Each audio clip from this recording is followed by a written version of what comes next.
जादुई जूते। कहानी एक मोची की है जो कि काफ़ी गरीब था, जिसने अपनी कला से जादुई जूते का निर्माण कर दिया। एक समय की बात है, एक शहर में एक मोची रहा करता था जिसका नाम सोहन था, जो कि अपने काम में बहुत व्यस्त रहा करता था। वह किसी से बात भी नहीं करता था, बस अपने काम में ध्यान देता। उसे किसी से कोई मतलब ही नहीं रहता था और सड़क के किनारे छोटी सी जगह में वह अपना जीवन बिताया करता था। उसे अपने काम में महारत हासिल थी। एक से एक जूते बनाने के लिए शहर के लोग उसी के पास आया करते थे। एक बार वह अपने काम में लगा हुआ था, तभी एक सन्यासी अपने लिए जूते बनवाने के लिए उसके पास आते हैं। सन्यासी के कपड़े पुराने और फटे हुए रहते हैं और उनकी हालत भी अच्छी नहीं दिख रही थी। मोची ने सन्यासी से कहा, बाबा, जूतों के लिए चमड़ा तो आपको ही देना पड़ेगा, मेरे पास नहीं है। क्या आप चमड़ा लाए हैं?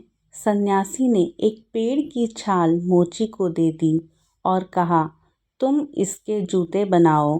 मोची ने जैसे ही पेड़ की छाल को स्पर्श किया, वह सोचने लगा कि यह तो चमड़े से भी मजबूत है। वह सन्यासी से पूछ बैठा, यह किस पेड़ की छाल है?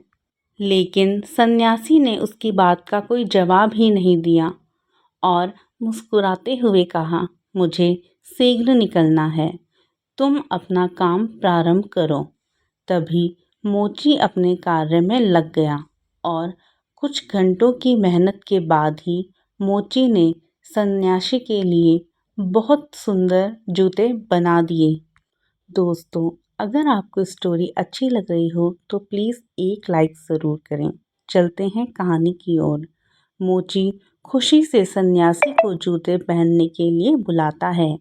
कई बार आवाज़ देने पर सन्यासी उसकी आवाज़ नहीं सुनते, तो वह अपनी जगह से उठकर सड़क पर आकर यहाँ वहाँ देखने लगता है, लेकिन सन्यासी का कहीं कुछ पता ही नहीं चलता।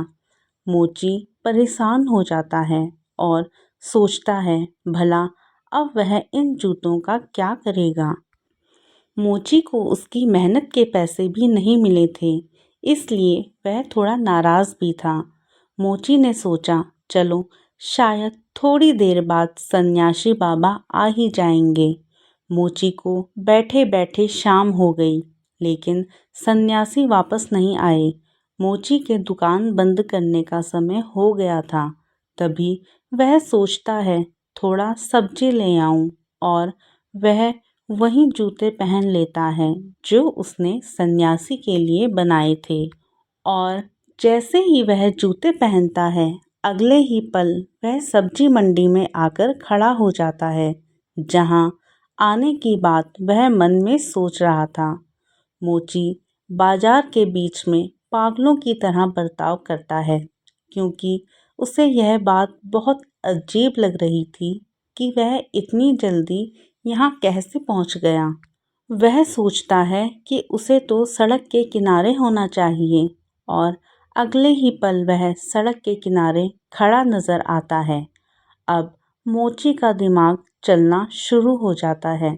उसे समझ में आने लगता है, हो ना हो ये जूतों का ही कमाल है, जिसकी वजह से वह पलक झपकते ही कहीं भी पहुंच पा रहा था। इस बात को साफ करने के लिए वह कई जगह मन में सोचता है और एक एक करके हर जगह पल भर में ही पहुंच जाता है। उसकी खुशी का कोई ठिकाना ही नहीं था, मानो उसने जीवन में जैसे सब कुछ पा लिया था। तभी मोची इच्छा करता है कि वह खूबसूरत घर में पहुंच जाए, और वह जूतों के चमत्कार से पलक झपकते ही वहां पहुंच जाता है और घर की सुंदरता देखकर वह खुशी से झूमने लगता है। ऐसा लगता है मानो यह घर उसी के लिए ही बनाया गया हो। वह डाइनिंग टेबल में रखे अखबार को उठाकर पढ़ने लगता है। तभी उसे अखबारों में दो देशों के बीच में जंग होने की खबर दिखती है और उसके मन में जंग को पास से जाकर देखने का मन में विचार आता है और वह अपनी इच्छा अनुसार उस स्थान पर पहुंच भी जाता है जहां चारों तरफ से गोलियां चल रही होती है, बम फट रहे होते हैं और जैसा ही वह जंग के मैदान में आता है तो एक गोली उसके सीने में आकर घुस जाती है और मोची वहीं गिरकर अपना दम तोड़ देता है। मोची के बिना सोचे समझे किए गए विचार की वजह से उसका जीवन खत्म हो जाता है। दोस्तों, अगर आपको कहानी अच्छी लगे तो चैनल सब्सक्राइब और एक लाइक ज़रूर करें। धन्यवाद।